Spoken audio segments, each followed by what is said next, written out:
Well, good morning. We're starting to do a little fine tuning on this back door. As you can see, I'm doing a little trimming. Yeah, a little trimming.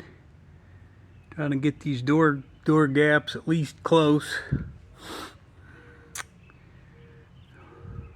And then I noticed today, once I got, you can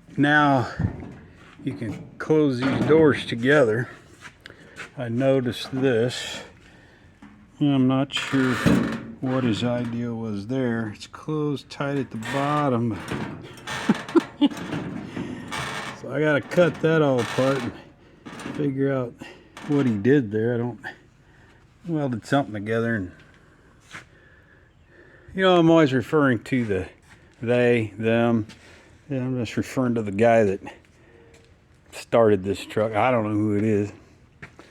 The guy that my client got the truck from.